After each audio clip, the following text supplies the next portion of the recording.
gracias a todos, gracias por estar acá presente, gracias a la gente del Colegio de Agrimensores por haberme convocado. La verdad que es un gusto. No conocía Santa Fe, estoy con mi familia, así que la estamos pasando muy bien, una muy linda ciudad.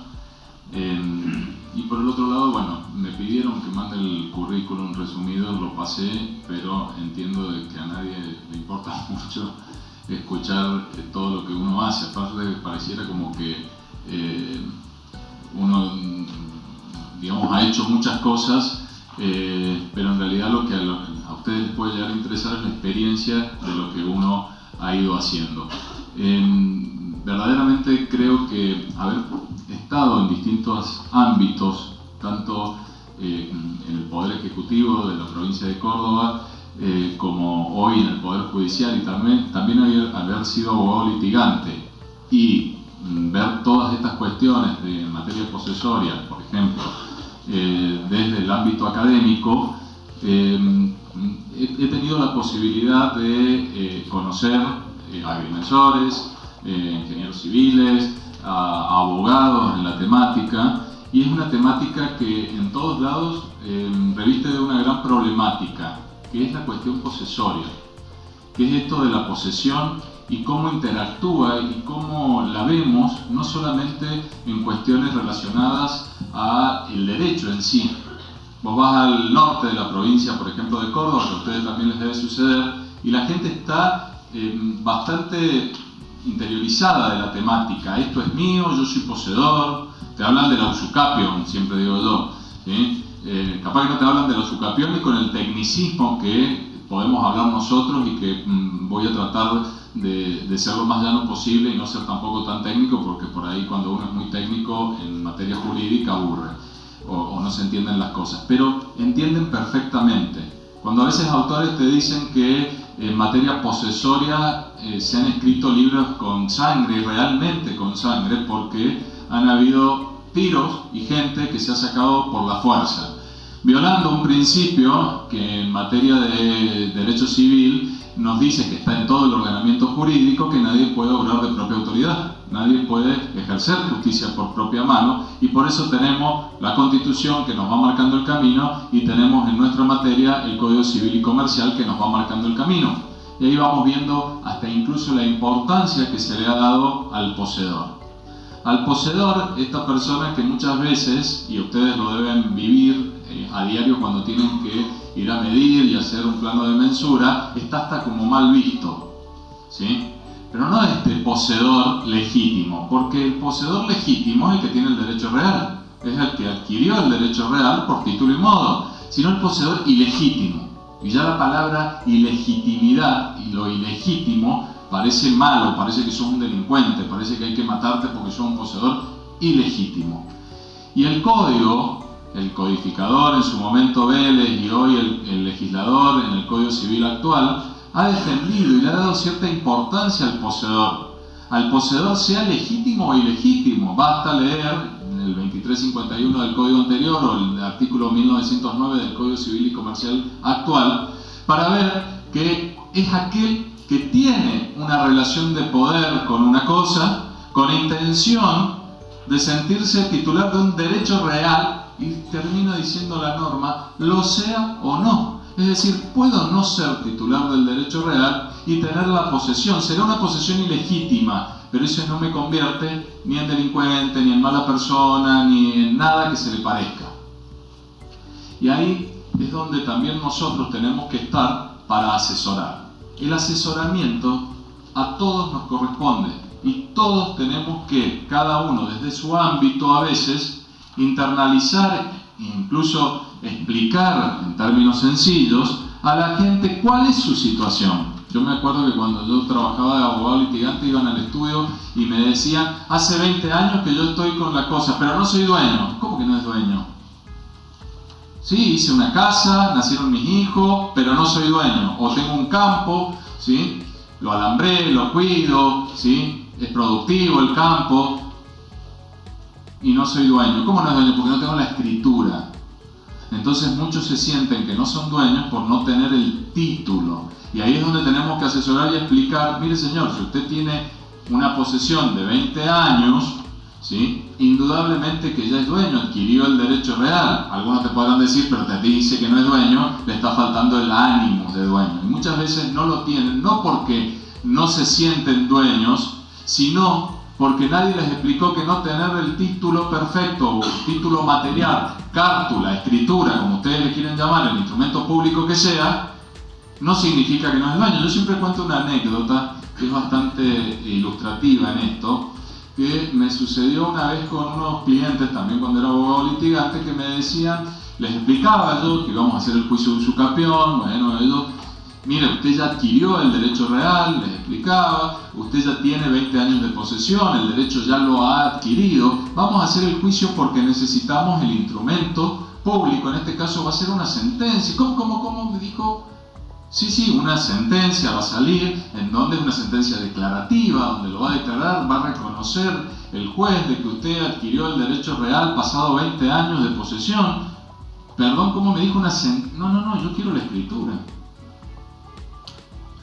Bueno, le digo, en realidad, si usted vende, por ejemplo, después de que nosotros hagamos esto, va a inscribirse esto en el registro, la sentencia, el instrumento público, en este caso judicial, que va a ingresar al registro de la propiedad, y después si usted va a vender, va a ir con esto, y va a ir a un escribano, y se le va a dar una escritura a quien le venda a usted. Como él va a tener la escritura y yo no. Fíjense de qué manera, ¿sí?, esta persona indudablemente no estaba entendiendo que verdaderamente, pasado el término que establece la ley, había adquirido el derecho real y sin duda se había saneado el título ya. El título, esto de sanear, en términos médicos podríamos decir saneamiento cuando hay alguna patología, que es cuando el derecho anda por un lado y la posesión anda por otro, y tenemos que tratar de juntar a la posesión y el derecho. El modo, uno de los modos saneatorios, a mi modo de ver, el por excelencia, el que todos conocemos, es la usucapión, no el juicio de usucapión, el instituto de la prescripción adquisitiva. Ese instituto que está a partir del 1897 y siguientes del Código Civil y Comercial actual. Entonces, fíjense ustedes que el juicio es a otros efectos o a otros fines. Es a los fines de obtener un título, pero que ya la ley me lo dio, ya tengo el título causal, que es la ley la que me dice si usted posee durante 20 años, adquiere el derecho por prescripción adquisitiva. Y el juicio de usucapión es a los fines de obtener el instrumento, el título material, para darle publicidad en el registro de la propiedad luego. Entonces, volviendo al tema, ¿sí?, que nos convoca, todos, cada uno desde el lugar que nos encontremos, tenemos y estamos obligados a este asesoramiento, ¿sí? Y sin duda que ustedes van a ver diferentes situaciones, diversas situaciones que indudablemente, me imagino cuando llegan al lugar y ven, acá hay posesión o no hay posesión, acá hay actos materiales o no hay actos materiales. ¿Necesito tener contratados esos actos materiales para medir, o yo voy y realizo un trabajo y ya está? Todas estas cuestiones sin duda que se nos van presentando y que también muchas veces Catastro, en el caso de Córdoba, nos va marcando con sus normativas y nos va marcando algunos caminos, tenemos que confrontarlas y entenderlas y estudiarlas y analizarlas también con la legislación de fondo, también con la legislación que nosotros tenemos. No solamente el Código Civil y Comercial, sino con la norma suprema que es la Constitución y todos los tratados internacionales, tal como hablábamos, no me acuerdo con quién, antes de empezar esta charla. Hoy por hoy el Código Civil y Comercial nos ha clarificado todas estas cuestiones. Entiendo yo que antes estaban, lo que pasa es que por ahí no lo terminábamos de dimensionar o de entender porque no lo decía con la claridad que hoy sí lo habla y lo dice expresamente el Código Civil y Comercial. Fíjense que antes hablábamos doctrinariamente de relaciones de poder. ¿Cuáles eran las relaciones de poder? Las relaciones del sujeto con una cosa. Esto es una relación de poder. Cada uno de ustedes con lo que tienen puesto, con lo que han traído, con la lapicera, las relaciones fácticas, las relaciones de hecho. Porque todos, mayoritariamente, alguna postura había, pero mayoritariamente decíamos que la naturaleza del sujeto cuando está con una cosa, el contacto que tiene, son situaciones de hecho. Y en materia posesoria, la naturaleza, no hablábamos, no decíamos naturaleza jurídica, naturaleza es un hecho, la posesión es un hecho. que tiene consecuencias jurídicas, que ya vamos a ver. Hoy ya no habla la doctrina, ya dice la norma y le ha dado un nombre juris, y dice, son ya no relaciones reales como decía antes, ¿sí? Son relaciones de poder, la relación de poder del sujeto con el objeto, del sujeto con la cosa. Y las relaciones de poder expresamente también nos dice que estas relaciones de poder son dos, la posesión y la tenencia. Y fíjense qué importancia ponerle un nombre de relaciones de poder, porque está haciendo énfasis o está poniendo el acento, que es algo que me parece de fundamental importancia. Perdón si están parados, acá hay sillas, ¿no? Me parece de fundamental importancia este nombre que el legislador le ha dado a estas relaciones con la cosa. Relaciones de poder. Está marcando, ¿sí? Y está poniendo énfasis en uno de los elementos que estructuran tanto la posesión como la tenencia, que es el corpus. ¿Qué es el corpus? El corpus es el poder efectivo que yo tengo con respecto a la cosa, es el poder de hecho que yo tengo con respecto a la cosa. Ese es el corpus. El corpus más el animus de sentirme titular de un derecho real, lo sea o no, me dan como resultado posesión. Entonces, a la pregunta, ¿cuáles son los elementos que estructuran a la posesión? Vamos a responder el corpus y el animus. Donde el corpus es este elemento, ¿sí?, que nos dice que es el poder que yo tengo con respecto, el poder de hecho que tengo con respecto a la cosa. Y también el corpus lo encontramos en la tenencia. Yo tengo un poder efectivo, pero no tengo el ánimo, porque reconozco a otro como dueño y señor de la cosa, y ahí está la diferencia. Entonces la tenencia es solo corpus. Por eso habla de relaciones de poder, porque el elemento corpus se encuentra, que es el poder de hecho que tengo con respecto a la cosa, se encuentra en las dos relaciones de poder que refiere el Código Civil en el artículo 1908. Entonces, a partir de ahí, encontramos todo un entendimiento en la materia que nos lleva a ver cómo se prueba la posesión, cuándo hay posesión, qué nos dice el código, y en definitiva lo que tenemos que probar son estas relaciones, dentro de lo que son las relaciones de poder en la posesión, lo que tengo que probar es el elemento corpus. Tengo que probar, ¿y cómo lo pruebo? ¿Cómo determino? ¿Cómo sé que hay posesión en un caso y en otro caso hay tenencia? En realidad juegan lo que se llaman las presunciones legales que me da también el código. Hay un artículo en el Código Civil y Comercial, que es el artículo 1911, que nos dice expresamente que se presume que todo el que tiene una relación de poder es poseedor. La presunción no es a la inversa. No tenemos que pensar que todo el que tiene una relación de poder, es decir, todo el que está en el corpus, todo aquel que manifiesta, exterioriza actos materiales con respecto a una cosa, es tenedor. No, la presunción es que es poseedor. Es una presunción que decimos nosotros juris tantum. ¿Qué quiere decir? Admite prueba en contrario. Quien considere lo contrario, tiene que probarlo. ¿Se va entendiendo? Bien.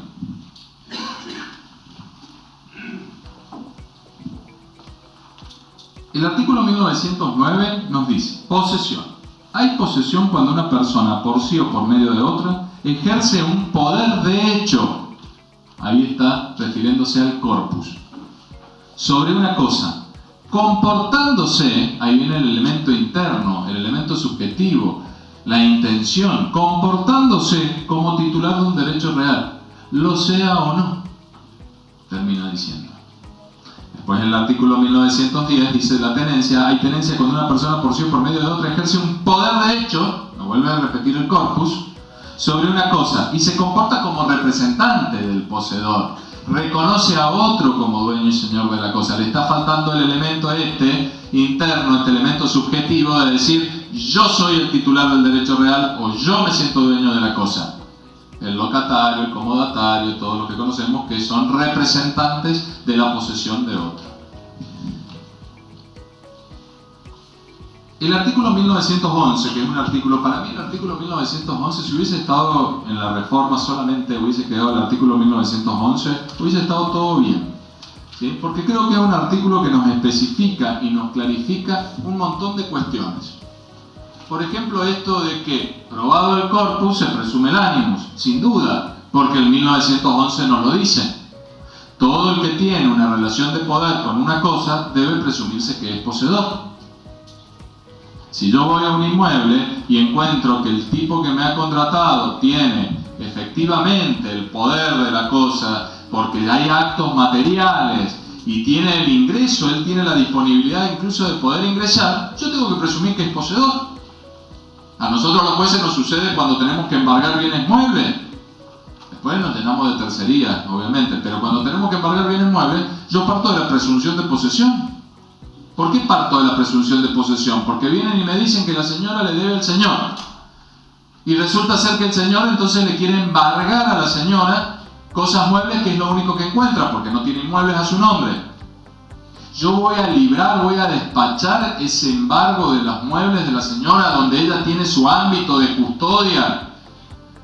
Como nos decía Vélez en alguna, Savigny en alguna nota en el Código de Vélez, todo lo que está en el ámbito de custodia de una persona, yo presumo que es de la persona.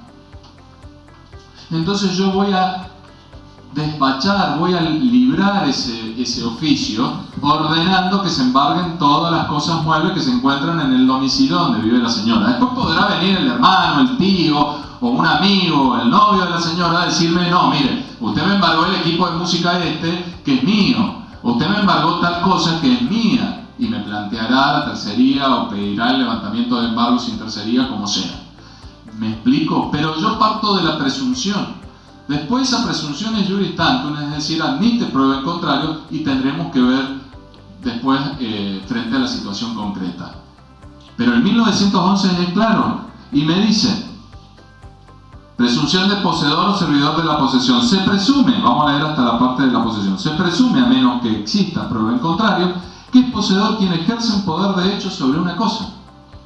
Llegué al inmueble, ¿sí?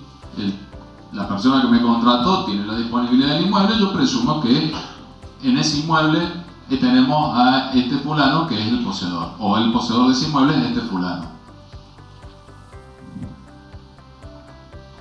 Bien.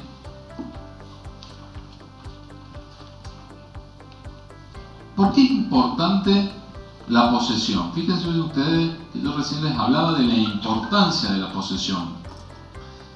Tanto en el Código de Vélez encontrábamos cuestiones como las encontramos han quedado plasmadas en la nueva normativa de fondo. En el Código Civil actual también nos marca y nos da esa importancia que tiene la posesión. Fíjense en que es tan importante la posesión que el artículo 1891 nos ha dicho, primero dice que todos, en realidad son casi todos, que casi todos los derechos reales se ejercen a través de la posesión. Bueno, la hipoteca no, las servidumbres activas no, pero la mayoría, el resto de los derechos reales se ejercen a través de la posesión. Fíjense qué importante. Entonces podemos decir que la posesión es el ejercicio de un derecho real, o de la mayoría de los derechos reales. Y ahí viene una cuestión que para mí es fundamental tenerla en cuenta. ¿Qué es más importante? La propiedad, en sentido estricto podríamos decir el derecho real de dominio en nuestra materia, o la posesión.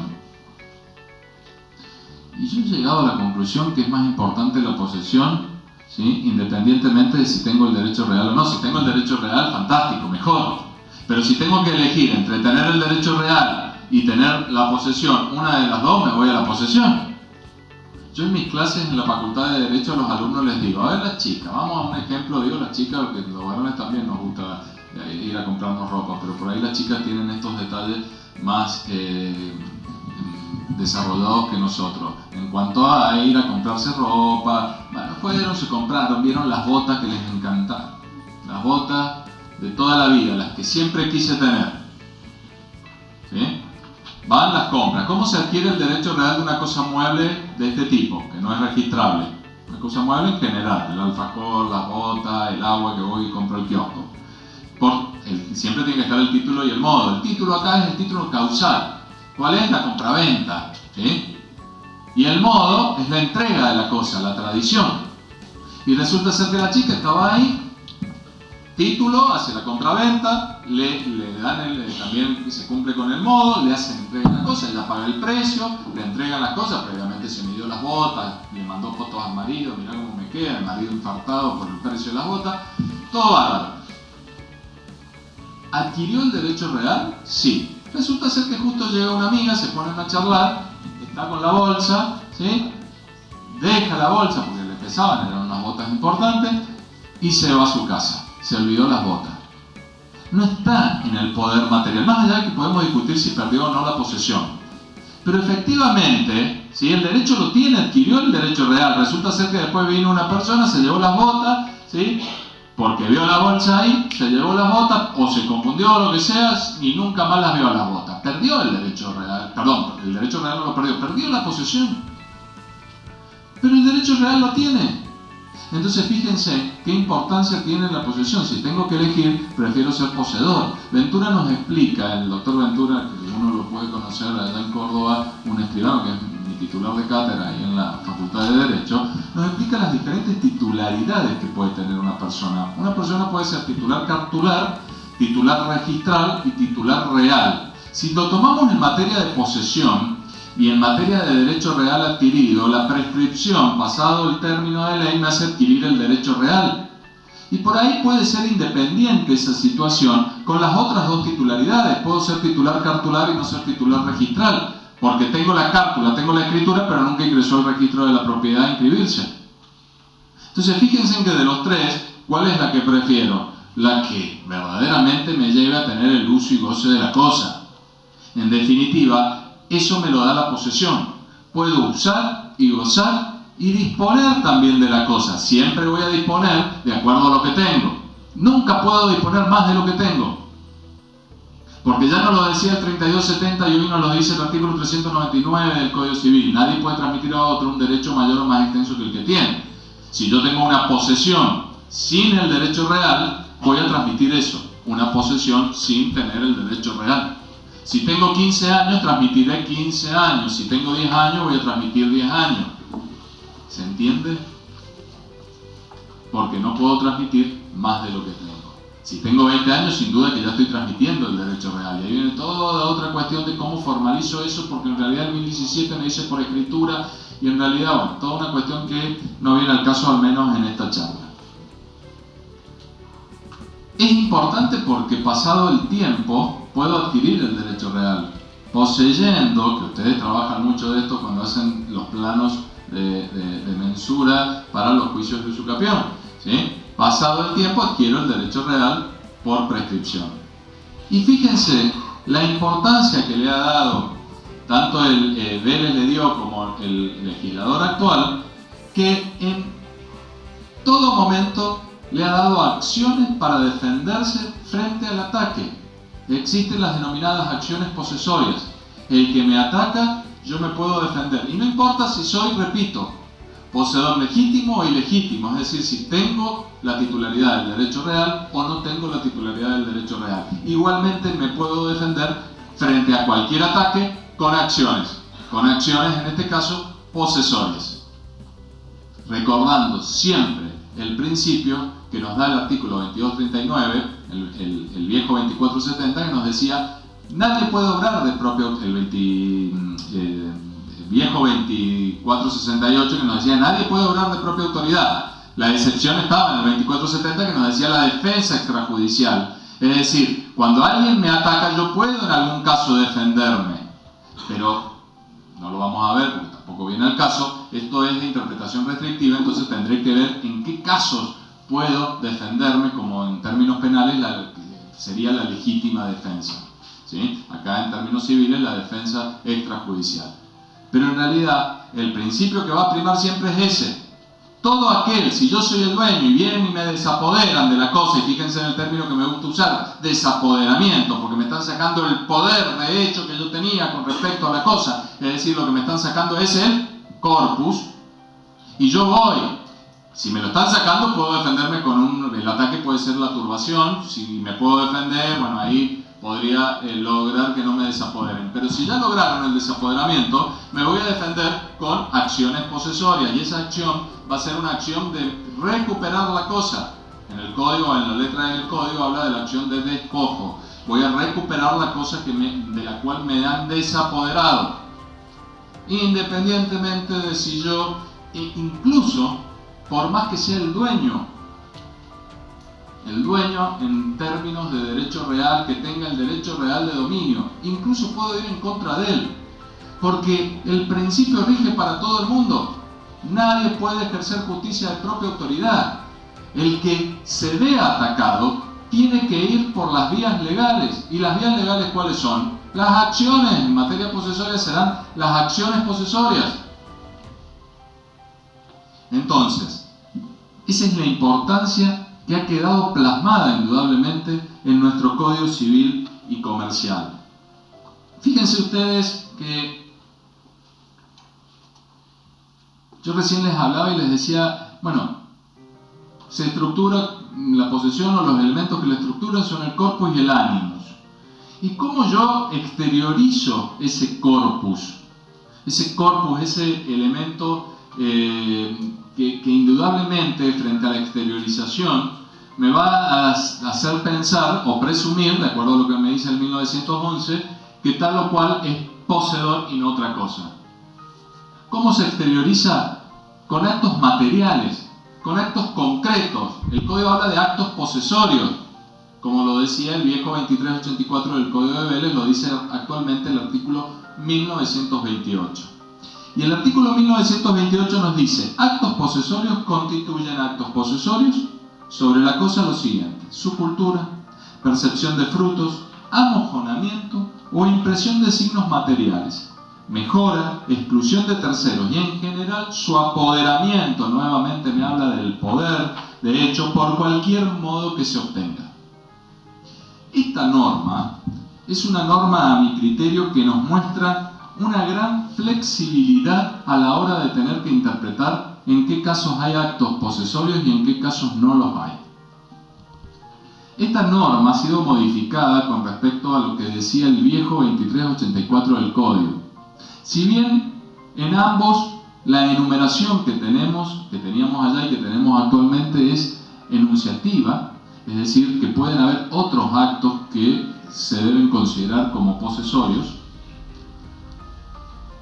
en este código trata también a las cosas en general, o sea que también incorpora los muebles. Antes en el Código de Vélez solamente se refería a los inmuebles, pero fíjense ustedes que ya no habla de cuestiones tan específicas como las decía el otro código, sino que ya es más flexible y habla de impresión de signos materiales, de amojonamientos. Fíjense en la flexibilidad, y esto para mí tiene que ver también con algo que yo vengo diciendo, y que en realidad no lo digo yo, esto surge claramente de aquellos que empezaron a trabajar con el Código Civil y Comercial, y surge de normas expresamente dichas en nuestro Código Civil y Comercial, que es la constitucionalización del derecho privado. Hay una cuestión a tener en cuenta acá, que tiene que ver con una cuestión en donde nosotros tenemos que interpretar las normativas con una perspectiva de derechos humanos. Ya la perspectiva, si no pasa por ese lado, puede llevarnos a que estemos mal interpretando las normas. Y si hoy el código me dice que una impresión de signos materiales es un acto posesorio, yo tengo que tener una perspectiva de derechos humanos. ¿Y a qué quiero llegar con esto? Sin duda que todavía podemos seguir hablando de la función social que tiene el que es titular de una posesión, que le tiene que dar un destino a la cosa. Y que ese destino que nosotros le damos a la cosa nos va a beneficiar a toda la sociedad. ¿Se entiende? Pero la mirada la tengo que tener con una perspectiva relacionada a los derechos humanos. Y mi pregunta es, ¿le voy a exigir lo mismo a un poseedor? Yo siempre pongo el ejemplo del norte de la provincia de Córdoba, con tierra que no es muy productiva, con gente que no tiene conocimiento acabado por ahí de cuestiones específicas y que no tiene los medios económicos como para ejercer ciertos actos materiales con respecto a la cosa, que alguien del sur de la provincia, que es un campo hiperproductivo, ¿sí? O alguien de la ciudad. ¿Le vamos a exigir lo mismo a un abogado especialista en derechos reales, exitoso en la materia, y luego habla de que tiene una posesión en un loteo, y vos vas al loteo, o no es un loteo, en un inmueble en donde es baldío, y vos vas al inmueble baldío y no lo tiene ni siquiera alambrado, vos decís, a ver, y tienen los yuyos por acá? ¿Le vamos a exigir lo mismo a este que a este otro? ¿Qué quiero decir? Estoy yendo a extremos, por supuesto. Lo que quiero decir con esto es que esta perspectiva la tenemos que valorar y ver y analizar el artículo 1928 con esta mirada. Indudablemente, no podemos exigir a todo el mundo por igual, ni hablar cuando yo tengo que valorar prueba. Yo como juez, a la hora de valorar prueba, no voy a valorar la prueba exactamente igual cuando yo estoy viendo que el poseedor es una persona sin estudios, sin conocimiento, sin medios económicos. Esa valoración va a ser una valoración distinta a la que yo puedo hacer. Me pasa con los testigos. Y en nuestra materia, en el juicio de usucapión, ¿sí?, el testigo no es lo mismo el testigo del lugar que el testigo ese armado, y hasta me doy cuenta. Siempre cuento una anécdota que me pasó, esto entre paréntesis como para relajar un poco. Me llega el juicio de usucapión, tenía que resolver el juicio, ¿sí? Entonces empecé a leer, por supuesto, la testimonial, con la importancia que tiene, de acuerdo a lo que nos dice la 14159, que no ha sido derogada, que nos da las reglas que rigen el juicio de usucapión. Si bien nos dice que no solamente la sentencia puede basarse en la prueba testimonial, sabemos de la importancia que tienen los testigos. Entonces leo los testigos. Entonces decía uno de los testigos que había vivido en el lugar toda la vida, que había sido vecino de la fulana a la cual le tenía que sacar el juicio o resolver el juicio, y bueno, que no tenía estudios, que había llegado hasta segundo grado en realidad, que no sabía leer y escribir, que era vecino del lugar y que la señora tenía una posesión pública, pacífica, continua e ininterrumpida por 20 años y que bla, bla, bla, bla. Y yo decía, a ver, me sentaba con los relatores y decía, indudablemente este testigo, ¿sí?, está peinado, como se dice en la jerga, ¿sí? Este testigo ha venido preparado.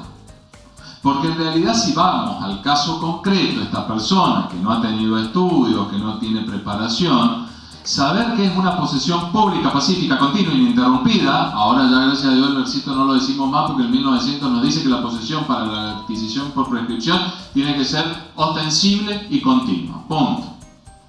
Claramente ya todo esto no lo tenemos que decir más. Pero digo, ¿qué es una posesión pública para esta persona? Porque sabemos que, yo siempre digo, el sentido común, muchos dicen el derecho es sentido común. Yo digo, sí, hay una parte que puede ser mucho sentido común, pero para mí el derecho tiene un sentido a veces jurídico, que nos va dando la formación jurídica y vamos razonando las cuestiones de manera tal, ¿sí?, que solamente a veces un abogado puede terminar, o a ustedes les pasará en su profesión, resolviendo una cuestión de una manera que no la va a resolver el común. Entonces no siempre el derecho podemos decir que es sentido común. Entonces para alguien común, algo público puede ser algo que en realidad, o vamos a la continuidad, algo continuo, la continuidad exigida por la ley, puede ser algo para el común de la gente que no tenga nada que ver con lo que jurídicamente se entiende por la continuidad que tiene que haber para adquirir por prescripción. ¿Se entiende?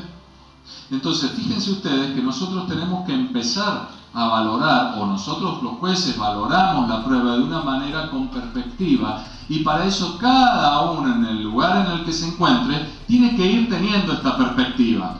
Alguna vez discutí con Catastro de la provincia de Córdoba en cuanto que exigían que tenía que estar alambrado el inmueble. Entonces digo, a ver, si yo tengo que ir a hacer una mensura a un inmueble rural y tengo que tener el inmueble alambrado, ¿sí?, y me está exigiendo una norma que esté alambrado el inmueble, si bien hay una obligación de cerramiento en el artículo 1939, también tenemos que interpretar la norma. Está yendo cualquier normativa catastral o técnico catastral o lo que sea de cualquier institución en contra del ordenamiento jurídico, ergo puede ser hasta tachada de inconstitucional.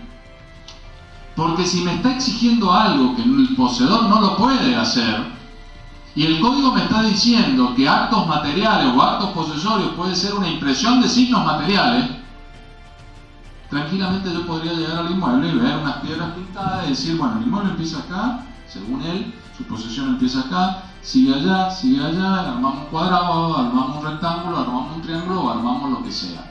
Y puedo medir tranquilamente lo que la persona me está especificando con signos materiales que yo tengo que entender que son actos posesorios y por lo tanto, por la presunción del 1911, tengo que entender que es poseedor. Ahora, si ya le empiezo a exigir un poco más de lo que me dice la normativa, ya estoy no teniendo esa perspectiva que yo les decía relacionada a los derechos humanos. Puede ser muy discutible todo lo que digo, pero me parece que tenemos que ir por este camino. Indudablemente vamos por este camino. Considero así que la pobreza entonces es un atentado a los derechos fundamentales. Por lo tanto, en sí mismo, tenemos que tener una mirada o mirar la pobreza desde una perspectiva de derechos humanos. Porque indudablemente no es lo mismo aquella persona que no tiene los medios económicos para ejercer actos muy bonitos y levantar, no sé, un inmueble con determinadas características que otro que no lo tiene, o un inmueble que es productivo de otro que tiene un inmueble que no lo es. Y esa mirada la tenemos que tener todos desde el lugar que nos toque actuar. El 1939 nos habla de la obligación de cerramiento. Fíjense qué nos dice. Efectos propios de la posesión. Bueno, la primera parte nos dice que la posesión tiene los efectos previstos en el artículo 1895 y 1897 de este código. Y después dice, a menos que exista disposición legal en contrario, el poseedor debe satisfacer el pago total de los impuestos, tasas y contribuciones que graven la cosa y cumplir la obligación de cerramiento. A menos que exista disposición legal en contrario, el poseedor debe satisfacer el pago de impuestos y tiene la obligación de cerramiento. Y esto sí tiene que ver con una cuestión que para muchos puede haber sido criticada. Por ejemplo, nosotros en la provincia de Córdoba tenemos, que lo voy a hablar más hacia el final, tenemos la registración del poseedor, que en realidad es una anotación de la persona del poseedor en relación a un inmueble que posee. Y a partir de ahí está obligado a pagar impuestos. Las críticas que hubieron porque esa ley es del año 2004, es decir, todavía no estaba el Código Civil y Comercial. Y el Código Civil y Comercial hoy ya me lo dice expresamente y me dice el poseedor está obligado al pago de impuestos. ¿Quiere decir que si no ha pagado un impuesto el poseedor ya no es poseedor? ¿Quiere decir que para ser poseedor tengo que pagar impuestos? No. Quiere decir que soy poseedor, pague o no pague impuestos, pero que tengo la obligación de pagar los impuestos. Eso me da una obligación que sin duda que si yo empiezo a tener esta obligación, empieza a verse eximido otro. Y ahí vienen donde en las reparticiones puede haber una diversidad de información. Pensemos que puedo tener un titular fiscal que no se corresponda con quien está obligado al pago de esos impuestos. Porque el titular que me figura, ¿sí?, en el impuesto es el que me figura como titular registral, incluso que en algún momento tuvo la cártula y ya no la tiene porque transmitió. Y pueden generarse inexactitudes que si vamos al registro van a ser inexactitudes registrales, hasta incluso me puede estar figurando en el registro de la propiedad una persona titular de un derecho real que en los hechos ya no lo es, porque nunca hubo la información. Y esto mismo, y esto ha sido en algún momento cuando yo trabajaba en la provincia una preocupación en cuanto a lo que sucedía con el poseedor. Ya el código me lo dice, el poseedor está obligado al pago de impuestos. Entonces yo, Estado, que tengo que ir y exigirle el pago de impuestos, ¿a quién le voy a exigir? En mi fuente de datos puede haber una persona distinta a la que verdaderamente está obligado, o ambos están obligados. Y esto puede generar un enriquecimiento sin causa del Estado, o sea, porque puede generar una doble imposición. Le cobro a este y le cobro a este otro. En la provincia de Córdoba surgió este tema con la anotación del poseedor. A partir de la anotación del poseedor está la obligación y se generaba una cuenta, que generaba Catastro, una cuenta, la 9.500.000, generaba esa cuenta y a partir de ahí el poseedor estaba obligado al pago de impuestos. Y empezaron a haber situaciones en donde ya habían juicios iniciados, habían ejecutivos fiscales donde se le estaban ejecutando, ¿sí?, al otro, en realidad, pero iban por el inmueble. Entonces, ¿qué pasaba en esa situación? No se podía dar de baja, lo que yo mal decía o porque me criticaban cuando lo decía, pero realmente era una forma fácil de entenderlo. No se podía dar de baja como la cuenta madre. Y estaba esta otra cuenta que iba por otro camino. Yo creo que lo más correcto, y creo que se fue por ese camino, era que si esta cuenta, donde este es el que está obligado, estaba al día, y si no le podía dar de baja, lo ideal sería darle de baja esta cuenta, pero a veces ¿qué pasaba? Que la posesión no era tan perfecta en cuanto a qué dominios afectaba. Porque recuerden ustedes que yo puedo afectar un dominio, dos dominios, un dominio sí y un inmueble donde no afecta dominio. Es decir, tranquilamente puede suceder que yo voy y tengo que me afecta parte de un inmueble que tiene un dominio y parte de un inmueble que no afecta dominio, o toda la posesión que yo tengo no afecta ningún dominio. Ustedes ponen ahí en el plano, no afecta dominio, o sin afectación dominial, una cosa así. Perfecto, y no hay afectación dominial. Puede suceder que no se encontró, puede suceder alguna cuestión, puede haberla. ¿Qué pasa? ¿Existen inmuebles sin dueño? No, no es como las cosas muebles. Si no tiene un dueño conocido, tengo que entender que es del Estado. Por eso si inicio el juicio, eso no me va a quitar a mí la posibilidad de hacer el plano de mensura y a mí la posibilidad de iniciar el juicio de usucapión. Lo importante es que cuando yo vaya e inicie el juicio de usucapión, lo que voy a tener que hacer es demandar al Estado.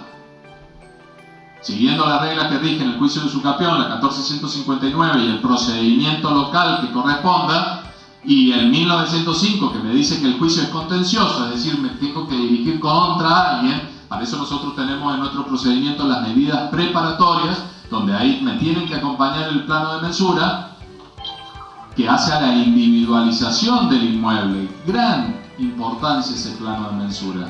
Y que esté bien hecho, porque ese plano de mensura es lo que yo voy a plasmar luego, ¿sí?, en mi fallo, en mi sentencia, para que, y esa sentencia es lo que va a ir luego como instrumento público judicial al registro de la propiedad y va a generar el asiento que sea. ¿Se entiende la situación? Entonces fíjense qué importante esto. El pago de impuestos. Obligado al pago de impuestos el poseedor. Puede ser que esté frente a un juicio en donde el poseedor, ¿sí?, o el titular registral lo podría manifestar. Le inician un juicio al titular registral y dice: mire, yo hace 15 años que no tengo el inmueble porque lo posee otro. O porque incluso lo transmití por boleto de compraventa y no le hice la escritura pública aún. Y no tiene la escritura, pero el poseedor es este. Porque el que tiene boleto tiene la posesión. O sea, el que tiene si tiene la posesión, pues puedo tener el boleto y no haberse hecho entrega de la cosa. Si se le hizo entrega de la cosa, tiene la posesión. No tiene el derecho real, pero poseedor es. Es un poseedor de los que llamábamos ilegítimo. Es más, es una posesión, entiendo yo, ilegítima, hasta incluso de mala fe, pero de mala fe simple. Pero es un poseedor. Y ese poseedor es el que está obligado al pago de impuestos. Y la obligación de cerramiento pasa lo mismo. ¿Se es poseedor o se deja de ser poseedor, haya o no cerrado el inmueble? Puedo ser poseedor aún teniendo el inmueble totalmente abierto. Obviamente tienen que haber signos materiales de que alguien está en el inmueble. La obligación de cerramiento hay que interpretarla de acuerdo también a lo que dicen los artículos 2007 y 2008 del Código Civil y Comercial. Esa obligación de cerramiento la tenemos que ver cuando los inmuebles son urbanos, en donde empiezan a jugar otras normas, en donde nos obligan. ¿Y por qué nos obligan? Por una cuestión de organización. Pero capaz que si yo estoy en otro tipo de inmuebles, no me exige lo mismo porque juegan de otra manera hasta incluso las relaciones de vecindad. Y ahí entiendo que la norma que tenemos que aplicar es la del 1939. Y exigirle al poseedor que realice actos materiales, aún con esta mirada que yo les estoy diciendo, siendo esos actos mínimos. Como por ejemplo un amojonamiento, como por ejemplo algún signo que denote dónde empieza y dónde termina su inmueble. Se va entendiendo a dónde al menos apunto con estas cuestiones. Bien.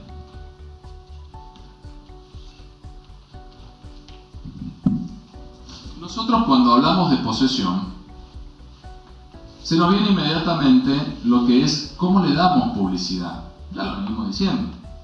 ¿Cómo le doy publicidad? ¿Cómo exteriorizo? Con actos materiales, con estos actos que decíamos del artículo 1928. Y se va a confrontar inmediatamente con lo que es la publicidad registral. Si hablamos del saneamiento, ¿sí? Indudablemente que un inmueble que se encuentra en una situación donde quien está en posesión no está inscrito en el registro, indudablemente necesita de algún paso por algún lado, indudablemente vamos a ir a la vía judicial, para lograr una coincidencia entre lo que está sucediendo fuera del registro con lo que tiene que suceder dentro del registro.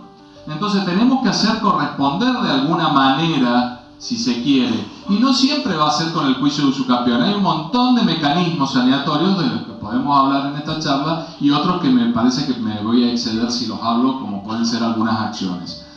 Pero el artículo 1893 nos habla de esta publicidad. Fíjense que el artículo 1893 nos dice: la adquisición o transmisión de derechos reales constituidos de conformidad a las disposiciones de este código no son oponibles a terceros interesados y de buena fe mientras no tengan publicidad suficiente. Se considera publicidad suficiente la inscripción registral o la posesión según sea el caso. Indudablemente que si yo estoy frente a una necesidad de iniciar un juicio, en el mientras tanto, la publicidad va a ser posesoria, que es lo que yo voy a tener que probar en el juicio de usucapión. Y seguramente que van a ir esos no peinados vecinos a decir pública, pacífica, continua e ininterrumpida, pero ir a decir sí, lo conozco hace muchos años, yo era vecino del lugar, o soy vecino del lugar, ¿sí? Ahí él empezó a trabajar el campo, ¿sí? Lo limpiaba, niveló la tierra, hizo algunas construcciones, tenía animales, lo prestaba, me lo prestaba para colocar yo también y poner mis animales. Es decir, esta persona lo que está demostrando de alguna manera es que el fulano ejerció actos materiales, y ahí está la publicidad posesoria. Y fíjense qué importante es la publicidad posesoria, ¿sí? Frente, a veces se confronta con la publicidad registral. A veces este que tiene el boleto de compraventa puede ver que de golpe ha sido embargado el titular registral, y yo tengo el boleto de compraventa y tengo la posesión. El 1170 ya lo clarificó, el 1170 del código, y dice: mire, si usted le embargó a él, puedo iniciar lo que se llama una tercería de mejor derecho a la cosa, y decir: yo tengo mejor derecho a la cosa porque yo tengo posesión. Ahí está la publicidad posesoria, por más que él tenga la publicidad registral en cuanto al embargo que él ha realizado porque tiene una deuda al titular registral. Y todo esto hace el saneamiento. Todo esto, indudablemente, en realidad estamos frente a la situación patológica, frente a estas situaciones, y necesitamos sanearlo. Y las herramientas para sanear estas cuestiones las tenemos en la ley. Y ustedes, son los principales porque ustedes nos van a dar algo que es fundamental a nosotros la sociedad, a nosotros los jueces, a los abogados y a los justiciables, que es la individualización del objeto. La individualización del objeto. ¿Qué es esto de la individualización del objeto? La individualización de la cosa poseída. ¿Qué es lo que estoy poseyendo?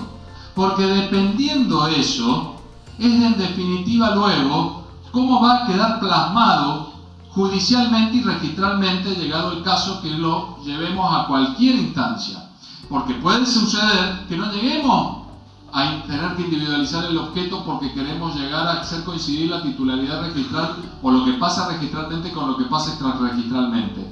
Porque la contienda puede ser nada más que en materia posesoria, pero yo tengo que tener bien individualizado el objeto.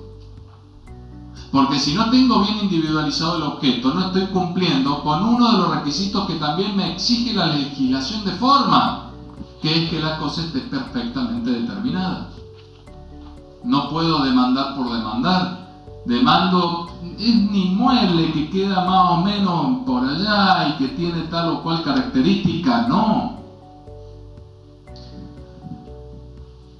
En la dinámica de las diferentes acciones que se trate, vemos esto nosotros. Siempre partiendo de que la estructura que tiene que existir en materia de derechos reales es que tiene que haber dos elementos concretos, que son el sujeto y el objeto. Y lo mismo pasa en materia posesoria. Tiene que haber un sujeto y un objeto. El objeto es una cosa. Tomemos la cosa inmueble, que es la que nos interesa. Y ese inmueble tiene que estar perfectamente determinado. Hay un principio que es el denominado principio de especialidad. Y el principio de especialidad nos enseña, está en todo el ordenamiento jurídico, que hace la individualización, ya sea de la cosa poseída, ya sea de la cosa objeto de un contrato, ya sea objeto de una demanda, pero tengo que individualizar. Y en esa individualización va a estar claro también mi pretensión. Porque si yo pretendo que me digan que soy titular de un derecho real porque adquirí pero no individualicé bien la cosa, indudablemente el resultado del juicio va a ser adverso. Si yo pretendo recuperar un objeto, un inmueble, en una acción posesoria o en una acción reivindicatoria, pero no he individualizado correctamente el objeto, el juez tampoco va a saber si verdaderamente yo estoy, si es en una acción reivindicatoria, por ejemplo, si el título se corresponde con lo que yo estoy reclamando, o sea, lo que dice el título se corresponde con lo que está sucediendo en los hechos. Y sin duda que ahí me voy a ir a otro tema, que es la verificación del estado parcelario. Y tiene que haber una correspondencia, señores, porque si no hay esa correspondencia, estamos en un problema. Y frente a eso, yo he visto fallos judiciales que con una escritura pública ya está. Está la escritura pública, ya está. Y usted, señor juez, ¿se fijó si verdaderamente lo que está reclamando el fulano se corresponde con lo que dice la escritura pública? En los hechos está sucediendo, pareciera que son dos mundos distintos, pero están interrelacionados, el mundo de los hechos con el mundo jurídico. En el mundo de los hechos está sucediendo lo que acá tenemos, que jurídicamente este señor ha adquirido, tiene la titularidad del derecho real de dominio de un inmueble de tales características, en donde está individualizado de tal o cual forma el inmueble. Les puedo asegurar que los problemas que tenemos son gravísimos con estos temas. Si yo inicio mal un juicio porque no está bien individualizado, o si en el trayecto del juicio, cuando yo tengo que probar estas cuestiones, no están bien probadas, si hago lugar a esa demanda, puede convertirse la sentencia en una sentencia de cumplimiento imposible. Entonces fíjense la importancia que tiene la individualización del objeto. Y yo insisto mucho con estas cuestiones porque me ha pasado hasta en ejecución de sentencia tener que ver y pedir que venga un perito, que venga un agrimensor y me diga dónde está el inmueble que ya tengo, no porque uno que viene con otra sentencia sentencias de otros jueces, ¿sí? Por ahí han sacado sentencias que digo, pero esta sentencia es de imposible cumplimiento, no la vamos a poder cumplir nunca.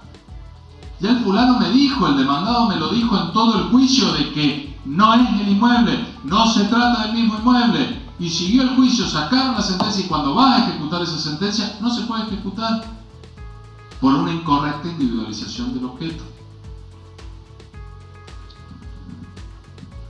Recuerden el artículo 12 de la ley 17.801 que se refiere a la especialidad y en cuanto al objeto dice que el asiento de matriculación se redactará sobre la base de breves notas que indicarán la ubicación y descripción del inmueble, sus medidas, superficie, linderos y cuantas especificaciones resulten necesarias para su completa individualización.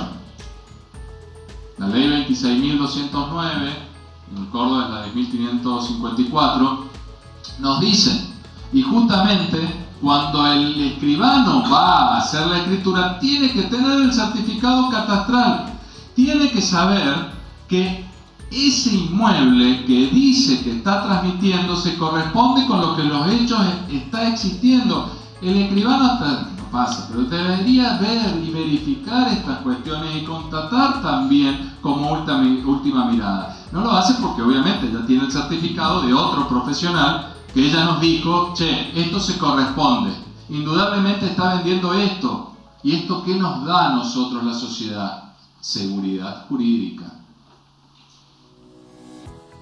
Esto de verificar verdaderamente que lo que estoy comprando se corresponde con el título que me están entregando. Procesalmente nosotros en el artículo 175, ustedes acá en el artículo 130 lo tienen, nosotros en el inciso 3 dice, la demanda se deducirá por escrito y expresará, dice el inciso 3, la cosa que se demande designada con exactitud. Ustedes tienen algo más largo, pero dicen la designación precisa de lo que se demanda y su apreciación pecuniaria. Cuando no fuere posible fijarla con exactitud, se suministrarán los antecedentes que puedan contribuir a su determinación aproximada. Pero en algún momento ya eso no tiene que ser aproximado si de un inmueble se trata. Y sin duda que dependiendo del juicio tendremos que llamar, ya sea a través de pericia o un plano, una mensura, ¿sí? O de una pericia que me indique y me individualice perfectamente cuál es la cosa objeto del juicio.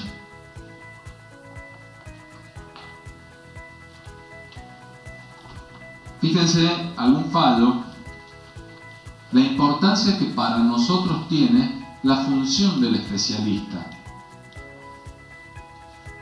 Tratándose de la valoración de cuestiones de orden técnico brindadas por un especialista, son obvias en principio las limitaciones del juez en orden a la refutación de las conclusiones a las que haya arribado el perito.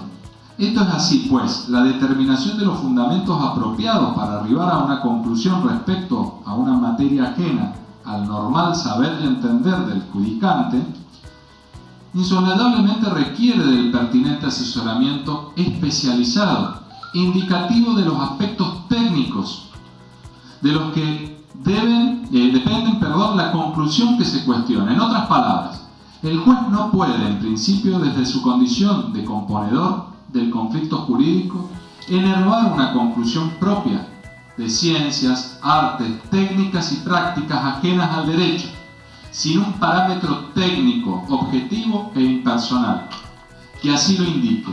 Esto no significa que el juzgador debe respetar las conclusiones periciales cuando se advierta su palmaria irracionalidad mediante el mero auxilio del sentido común. Por supuesto que en la generalidad uno va a confiar y es muy difícil que se dé la situación de que salte a la vista de que hay un error de lo que ha dicho un profesional en la materia. Si a mí me traen y me dicen, miren, este es el inmueble y verdaderamente los hechos en esta pericia me indican que se corresponde con lo que tiene el título, indudablemente lo tengo, vamos a decirlo así llanamente, que creer.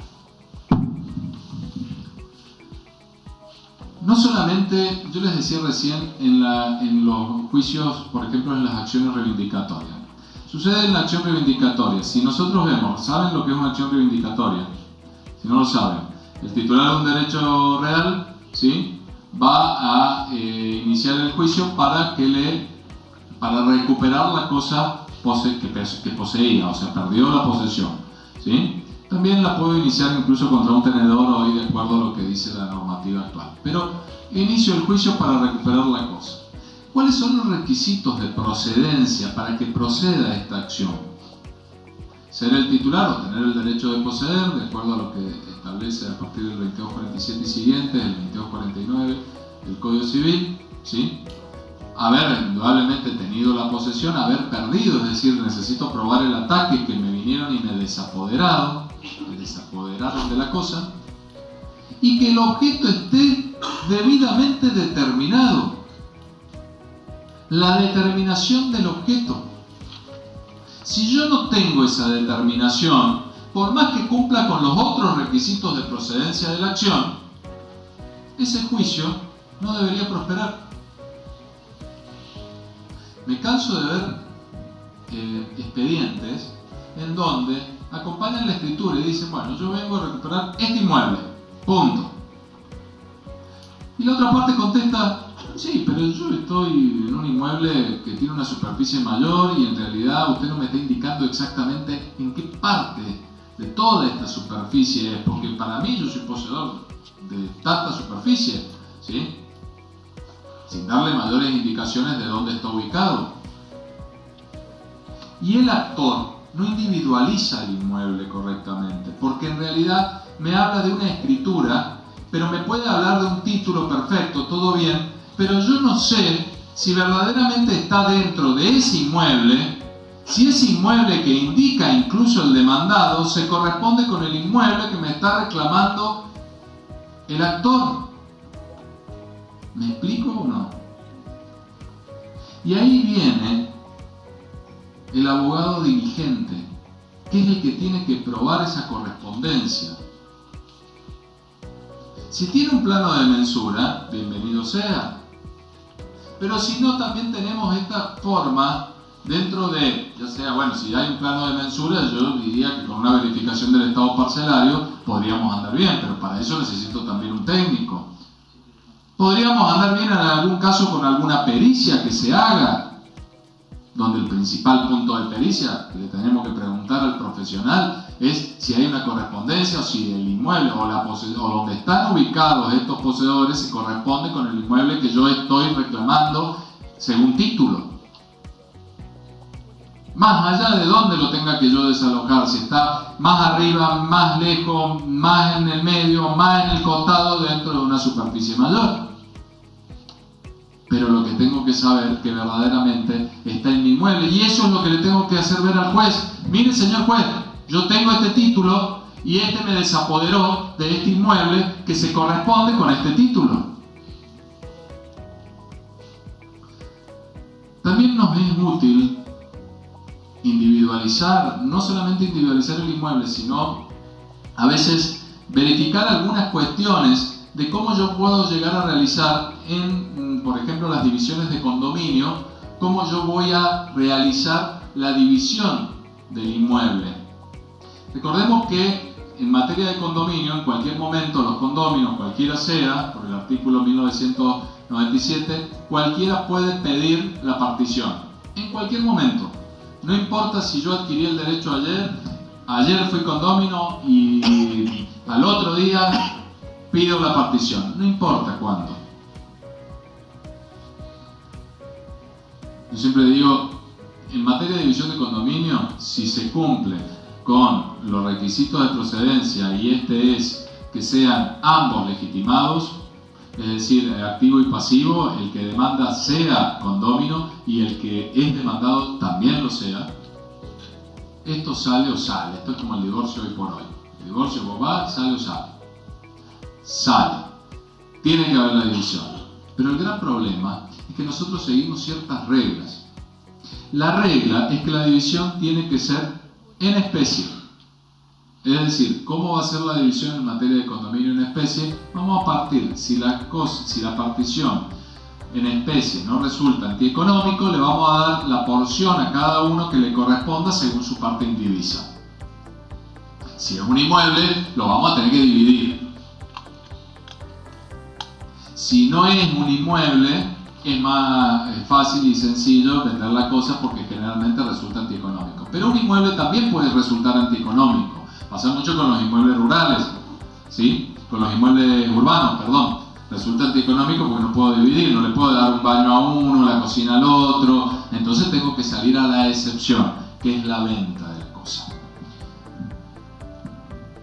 Nuestro código de procedimiento y el código de procedimiento de ustedes también, en el 537, 38, siguientes de ustedes, en el 725 y siguientes nuestros, nos da como este procedimiento que tiene como dos etapas. Una, donde el juez ordena, ¿sí?, la división de condominio. Y la segunda etapa es donde se determina cómo, que es en la parte de la ejecución, vamos a dividir. Y ahí necesitamos de un perito, tasador, partidor, que me venga y que me diga si tengo que vender, o que me venga y que me diga cómo puedo yo, si no resulta antieconómico, dividir y partir la cosa. El gran problema que muchas veces se presenta es que la regla, porque esto es así, si todos están de acuerdo, ¿sí?, en vender la cosa, por más que se pueda partir en especie, ¿sí?, como todos están de acuerdo, se puede vender la cosa. Pero si se puede partir en especie y uno solo no está de acuerdo en vender la cosa, hay que ir a la regla, que es partir en especie. Ahí tenemos un problema porque muchas veces el inmueble lo podés dividir y no afecta, por ejemplo, la unidad económica, que también tenemos que ver el tema de la unidad económica, no hay una afectación y lo podés dividir al inmueble. Pero resulta ser que hay partes que el inmueble puede tener productivas y partes no. Y ahí empieza a generarse este problema y esta mirada que también nosotros, los jueces, tenemos que tener con una visión de derechos humanos. No voy a partir al inmueble que a uno le resulte reproductivo y reconveniente y a otro perjudicial.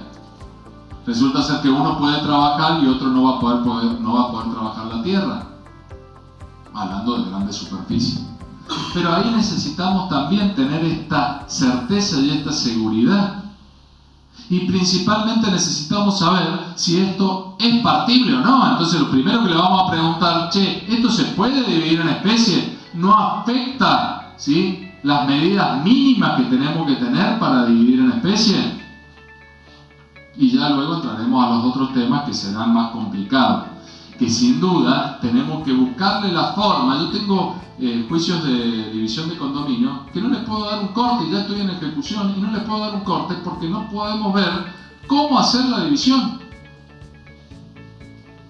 Y es fundamental en estos juicios tener la mirada profesional de ustedes para también darnos datos de cómo nosotros lograr ver qué es lo más conveniente también, más allá de que me contesten si se puede dividir o no se puede dividir.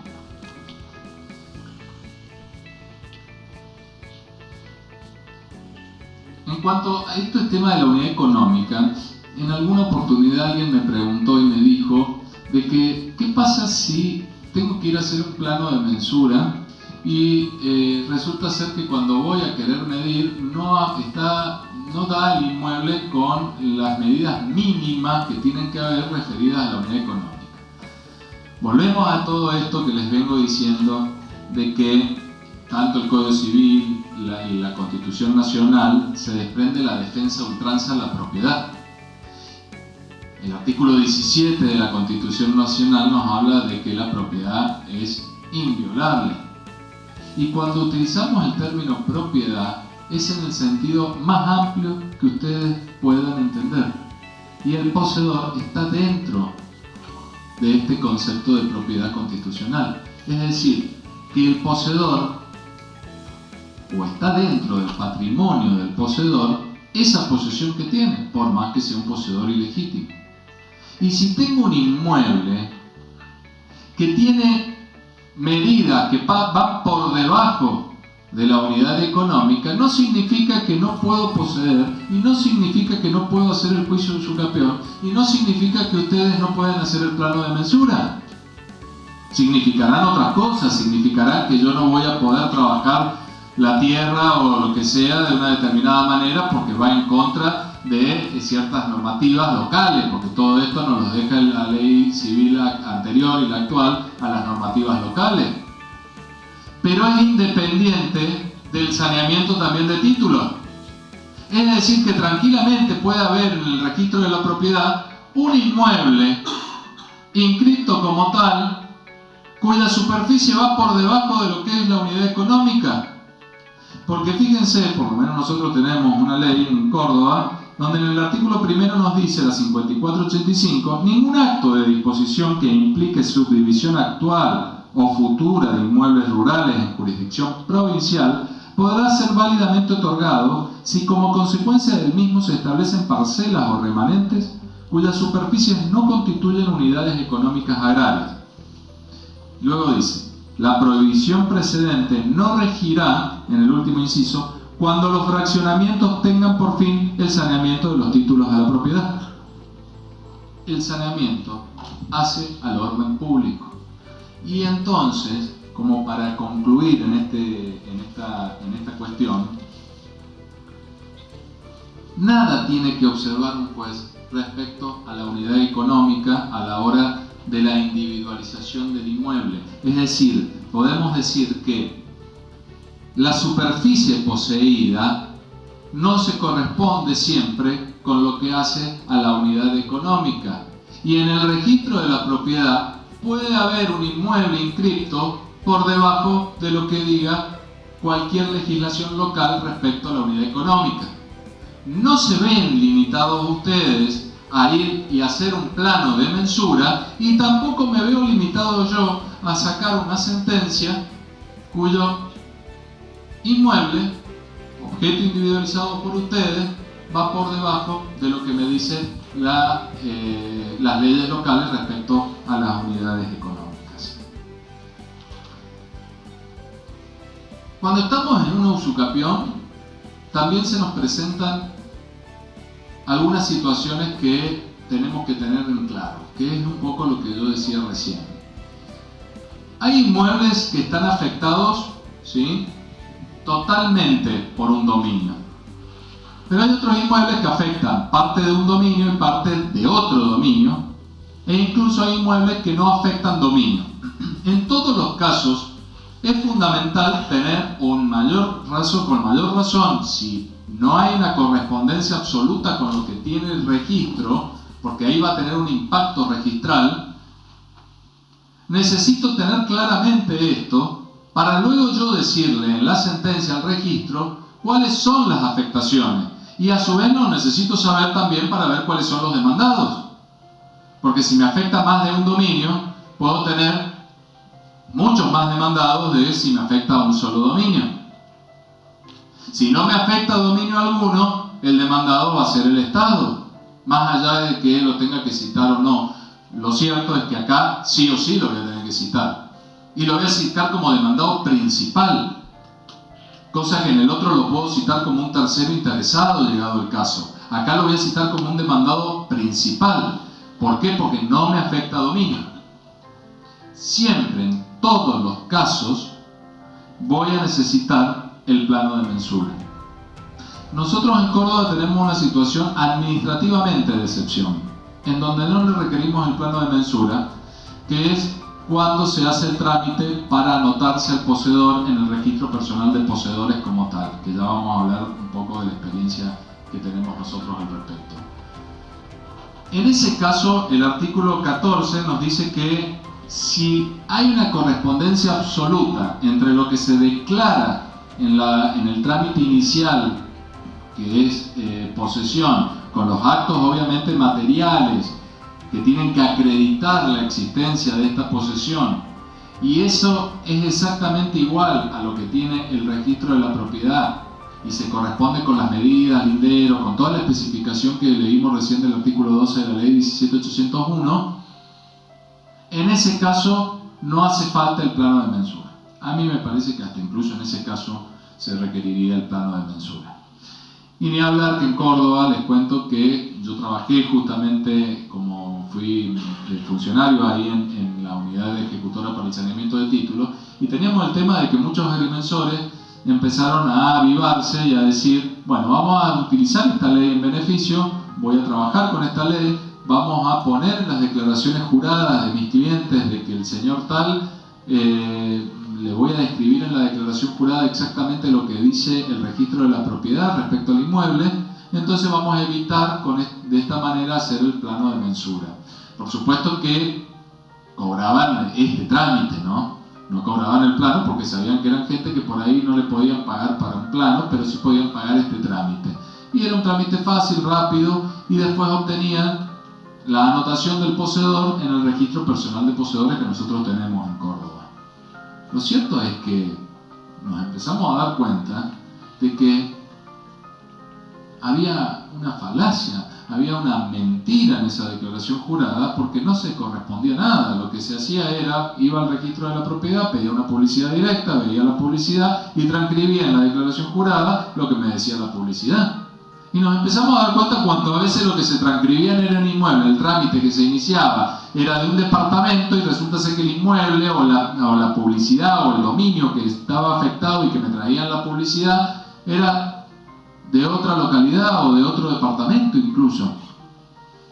Es decir, esto estoy hablando de errores muy groseros, pero puede ser que sea el inmueble contiguo.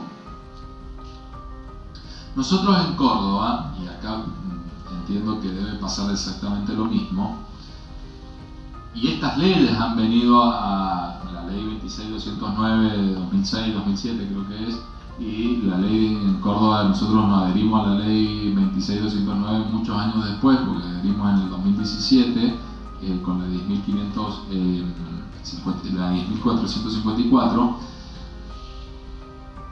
vinieron a solucionar algunas cuestiones relacionadas a esto.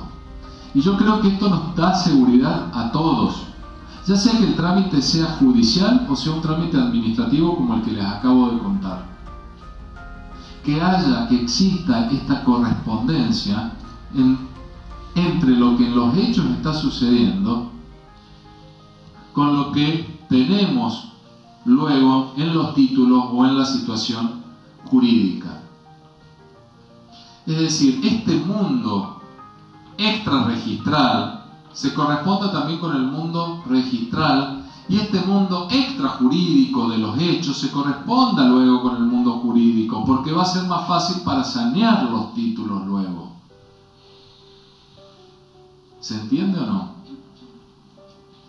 Nosotros tenemos muchos títulos que son putativos incluso. ¿Saben lo que es el título putativo, supongo? El título suficiente es el título al que aspiramos todos, de acuerdo a incluso que me sirve para adquirir un derecho real, de acuerdo a lo que dice en 1892. El título putativo, que lo establecía claramente el artículo 2357 del Código Civil, el Código Civil de Vélez, era aquel título que no se correspondía, vamos a decir la parte que nos interesa, con lo que estaba poseyendo. Es decir, no había una correspondencia entre lo que decía mi título con lo que yo estaba poseyendo. Pasaba mucho con inmuebles contiguos.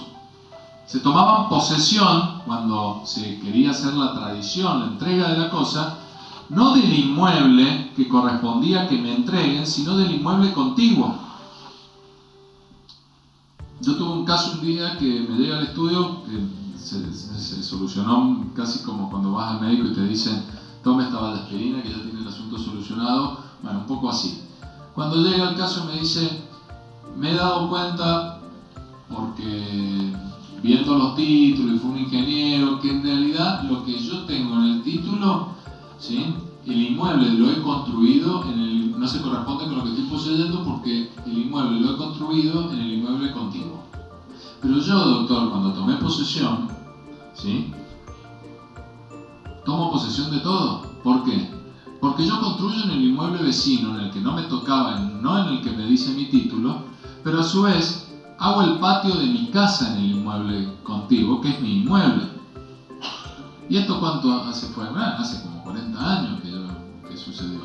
Pero ahora me doy que en realidad mi casa yo la construí y la escritura que tengo no se corresponde. Vamos a catastro, vemos, ¿sí?, fuimos a un agrimensor, todo perfectamente, identificamos que era real lo que me decía.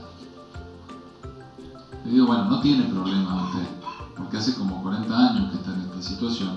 Usted tiene un título perfecto perfecto del inmueble, que es el que tiene el patio de su casa, y ahí tiene una posesión legítima, y también tiene una posesión legítima de este lado porque ha poseído durante 20 años. Pero durante años él tuvo, respecto al inmueble donde construyó su casa, un título putativo, porque no se correspondía con la cosa que él estaba poseyendo. ¿Se entiende? Bueno, estas situaciones son las que nosotros tenemos que eliminar. ¿Y cómo las eliminamos o cómo nos da seguridad? Con las verificaciones de los estados parcelarios, entre otras cosas, con las aplicaciones de las leyes que tenemos.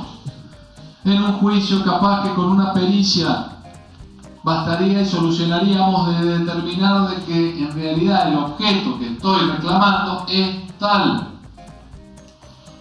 Y todas estas cuestiones las vamos a ir analizando, ¿sí?, en el caso concreto y dependiendo del caso. En nuestra provincia nosotros tenemos una ley que es la ley 9150, una ley muy cuestionada, muy cuestionada. Pero a lo largo de los años nos ha demostrado que para algo sirve, y yo considero que esta experiencia yo se las puedo contar y puede ser útil como para saber.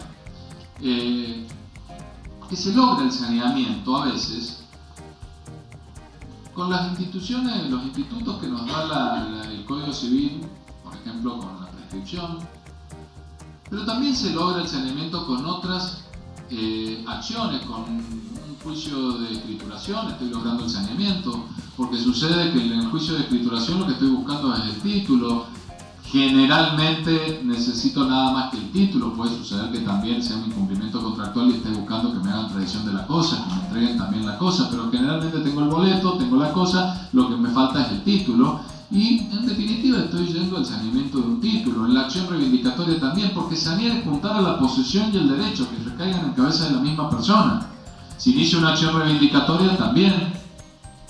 Hay a veces leyes que son mal o bien utilizadas, no quiero entrar en cuestiones porque hasta me voy a meter en algunas cuestiones que no vienen al caso, pero son leyes que me pueden servir para lograr el saneamiento. Hay veces que se utilizan algunas expropiaciones, por eso no me quiero meter porque puede ser muy discutible cuando la expropiación es utilizada para el saneamiento de un título, pero puede ser utilizada. Podemos hablar también de la prescripción administrativa. En la prescripción administrativa, ¿saben cuál es la prescripción administrativa? La ley 24320, que es la que es una ley facilitadora para que el Estado no haga el juicio de su campeón. En definitiva, es así.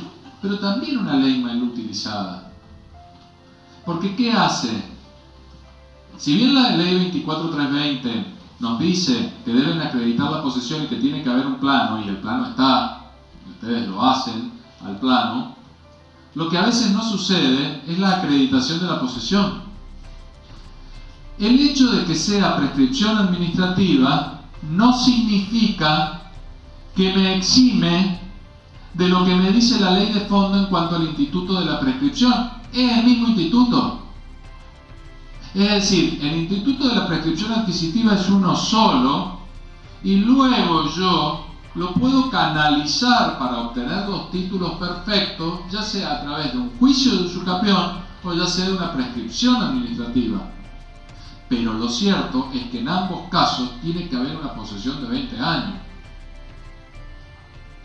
¿Y qué hacen muchos municipios? ¿Sí?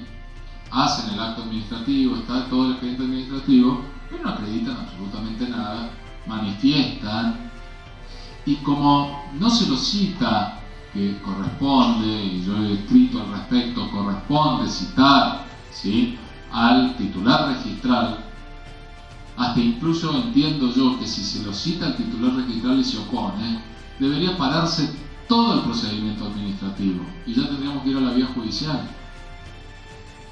Bueno, la ley 9150 nuestra tiene un procedimiento así, que sirve como facilitadora incluso a veces para, o una herramienta para lograr el saneamiento. Yo le he dado en llamar a algo, porque en realidad el fin último de la ley no es lo que todo el mundo cree, que es que el poseedor se quede con la cosa. No, la finalidad de la ley es sanear los títulos. E incluso tanta fuerza se le da a esto de sanear a los títulos, que a veces el poseedor no tiene 20 años y sin embargo logra la anotación en un registro y está dando publicidad registral a una situación de hecho. Sería como, diríamos, una situación de excepción a lo que sucede en el registro de la propiedad. Porque en el registro de la propiedad hay derechos inscriptos. Se publicitan situaciones de derecho, no de hecho. Acá podríamos decir, por eso yo hablo de la publicidad posesoria o la publicidad registral en materia posesoria. Es publicidad registral, se registra y de hecho nosotros lo hacemos en el folio personal que funciona en el registro de la propiedad. Es decir, se anota qué estamos diciendo con la publicidad. ¿Cuál es el efecto? Es declarativo, hace la oponibilidad. Le estoy diciendo al mundo, oiga, acá estoy yo soy el poseedor. Y eso hace a la seguridad dinámica y a la seguridad también estática. A la seguridad dinámica del tráfico, todo aquel que quiera ir y comprar un inmueble, que sepa que hay un poseedor distinto al que le está queriendo vender el inmueble, y bueno, sabe que va a comprar un problemita, porque nadie puede ejercer justicia de propia autoridad, ni aún él que tenga la escritura, es decir, que va a tener que ir por las vías legales para sacarlo del inmueble. Entonces no está tan malo. En realidad nos está dando seguridad también. Porque no es lo mismo comprar y que cuando el escribano pide el certificado no me figure que hay un alguien anotado como poseedor, que comprar y que el escribano cuando pide el certificado informe y diga, oiga, mire, acá hay un poseedor, o alguien que al menos se ha manifestado así y que el Estado lo ha anotado como tal. Es sin perjuicio de tercero, por lo tanto no significa que como esté anotado como poseedor no lo puedan sacar. Es más, yo siempre digo, tengan cuidado porque en la teoría de los actos propios no puedo venir a decir que tengo 10 años y después cuando me inicia la acción reivindicatoria digo que tengo 20. Es decir, que ya había adquirido el derecho. Si en un registro dice que yo tengo una posesión de 10 años. ¿Se entiende? Entonces, es un arma de doble filo, pero sin duda, no perjudica, y no perjudica al propietario, y no perjudica a la sociedad. Todo lo contrario. Muchos propietarios, muchos titulares del derecho real de dominio, toman conocimiento por esa publicidad que da el registro de que hay alguien metido en su inmueble, y si tiene 20 años también pueden ir a discutirlo al juicio, pero si encima dice que tiene menos de 20 años, en una acción reivindicatoria le tiene que ir bárbaro. Por supuesto, con todo lo que dijimos que tiene que cumplir todos los requisitos de procedencia de las acciones, cualquiera de estas sea. Es un procedimiento en donde se inicia con una declaración jurada, con testigos, con una individualización del inmueble, con un croquis, en principio. Después se les pide, salvo esta excepción que yo les di, salvo que coincida todo, pero si no coincide todo, se les pide un plano de mensura. Se le da a llamar plano de mensura de posesión. Plano no es el plano que luego, si tiene que iniciar un juicio de usucapión, es otro plano, no es el plano del juicio de usucapión. Y luego se lo cita al titular registral. Se lo cita al titular registral, al domicilio si se tiene, se lo busca en la justicia electoral, llegado el caso, se pregunta cuál es el último domicilio del fulano. Y también en todos los casos se publican edictos. Si el titular registral se opone, desde que se notifica hay 60 días, pasados los 60 días, si no se opone sigue el trámite, si se opone se para el trámite inmediatamente, y cuando se para el trámite van a una mediación, tal como lo dice la ley, una mediación, y se trata obviamente de que acuerden las partes. No saben los excelentes resultados que han habido. Y ahí es donde yo apunto de que tenemos que empezar a eliminar un poco la litigiosidad. esta mediación ha servido para sanear títulos. Finalmente la ley fue una herramienta para lograr el saneamiento.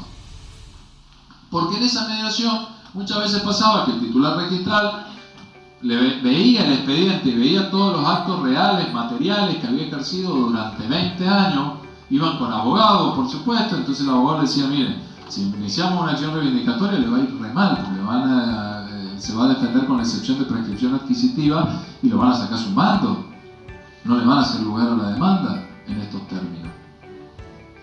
Y a la inversa también sucedía. El poseedor no tenía forma de demostrar 20 años de posesión, entonces terminaba o entregando el inmueble o arreglaban una situación económica, uno le compraba al otro. Y se clarificaba la situación. Ese título quedó saneado. Y a veces el saneamiento no es necesariamente el saneamiento que yo hablo jurídico. A veces está el saneamiento de eliminar el conflicto. También tengamos una mirada un poco más amplia de lo que es sanear. Miremos un poco de que no siempre, como decía hace un rato, es aplicar la norma. A veces, nosotros los jueces tenemos que tratar de eliminar los conflictos, porque nosotros como jueces estamos obligados y tenemos que garantizar a la sociedad toda la paz social. Que todos nosotros somos responsables de ella. Entonces, hay que ir viendo las alternativas. En definitiva, a mí me parece que nosotros tenemos una buena propuesta, por decirlo, en cuanto a que lograr la anotación del poseedor puede ser muy beneficiosa, ¿sí? Como por ejemplo, si luego tengo que ir a un juicio de usucapión y demuestro que como tengo una posesión ostensible, porque miren, es tan pública que la tengo registrada, ¿sí? Y por lo tanto ya he probado una de las cuestiones que me solicita para el juicio de usucapión, que la posesión sea ostensible. Eso quiere decir, miren, no es clandestina, la hago tan pública que la tengo, estoy anotado como poseedor en un registro. O puede servir para que el titular registral tome conocimiento e inicie el juicio pertinente. Sea como sea, esta publicidad hace y beneficia a lo que es la seguridad dinámica del tráfico. Y digo también la seguridad estática porque a partir de estar anotado como poseedor, le estoy diciendo al mundo todo, miren, oiga, yo estoy como poseedor, cualquiera que quiera perjudicarme en el ejercicio de mi relación de poder con la cosa, se verá perjudicado de acuerdo a las acciones pertinentes con las cuales yo me defenderé. Entonces, en definitiva, creo que es una buena herramienta, más allá de todas las discusiones. Fíjense que una de las críticas que teníamos en Córdoba era que esta ley, de alguna manera, lo que se pretendía con ella era, tenía fines recaudatorios. Entonces yo decía, cuando me venían y me decían, imagínense yo trabajando en el lugar, en la cátedra de Derechos Reales, me querían matar con esta ley, discutíamos con catastro, discutíamos con los escribanos, discutíamos con el mundo todo. Yo decía, a ver, el poseedor tiene que estar obligado, de alguna manera, no es que se la tiene que ligar todas de arriba. El poseedor tiene que pagar impuestos, por eso cuando finalizaba el trámite, se lo anotaba como poseedor y se lo obligaba a pagar impuestos. La provincia lo único que quiere es recaudar. No, la provincia tiene que recaudar y tiene que buscar al obligado, quién es el que le corresponde pagar. Ese que está obligado a pagar es el que tiene que pagar. Ahora ya no me dicen nada porque está el 1939 del Código que dice que el poseedor está obligado al pago de impuestos. Entonces, todas estas cuestiones, sin duda que han ido teniendo una mirada distinta a medida que la legislación ha ido avanzando. Ahora nos callemos porque viene alguien de catastro de la provincia de Córdoba, entonces no voy a poder seguir hablando.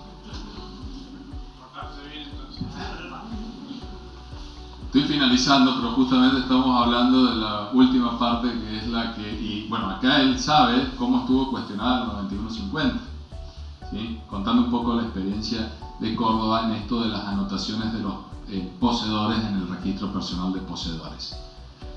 Yo creo que son todas herramientas útiles y herramientas que, si son bien utilizadas, como cuando hablo en plural hablo porque hablamos de la prescripción administrativa, podemos hablar también de la expropiación dependiendo cómo se la utilice, y con la finalidad, si son bien utilizadas y logramos el saneamiento de los títulos, como todas las acciones de las que hemos ido también hablando, el juicio de usucapión, juicio de escrituración, las tercerías de mejor derecho a la cosa, en definitiva, todas van a lo mismo, van hacia lo mismo, que es lograr el saneamiento de los títulos. A veces se logra y a veces son una herramienta para lograrlo, porque sin duda que si estoy anotado como poseedor, no he logrado el saneamiento, que es la gran confusión. Sí me permite un relevamiento de la situación posesoria, me puede ayudar para relevar y para ver cuál es la situación posesoria en la provincia, por ejemplo.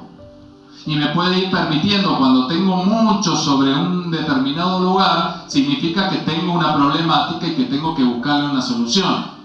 Una de las posibilidades puede ser anotar al poseedor, pero con eso no voy a lograr el saneamiento. Puede ser útil y puede ser una herramienta.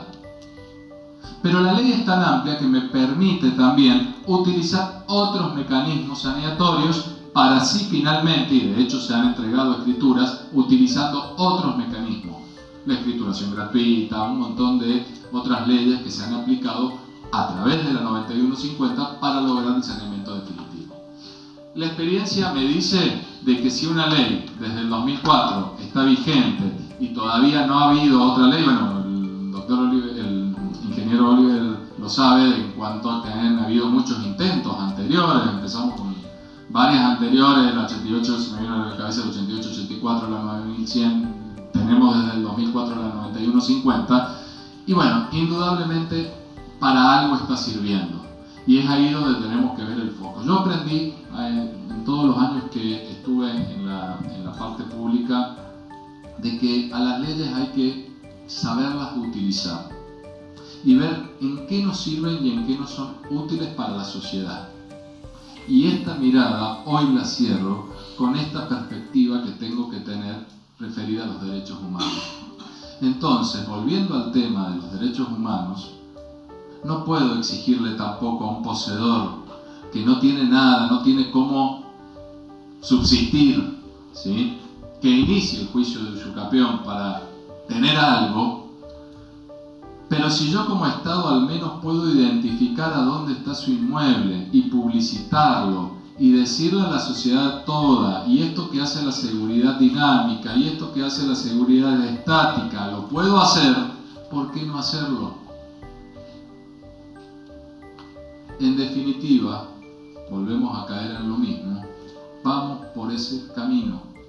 Nada de lo que hagamos, si no lo analizamos desde estas perspectivas, repito, con esta constitucionalización del derecho privado, con esta mirada flexible frente al poseedor, con estas exigencias un poco más, con una mirada piadosa, diría yo, frente a veces a la necesidad, frente a la pobreza, vamos a ir por mal camino. Y este es el rumbo que estamos llevando y que desde el Poder Judicial, al menos de la provincia de Córdoba, queremos lograr, que es eliminar la litigiosidad, eliminar el conflicto, y para ello tenemos que tener este tipo de mirada. Muchas gracias por escucharme, no sé si hay preguntas. Gracias.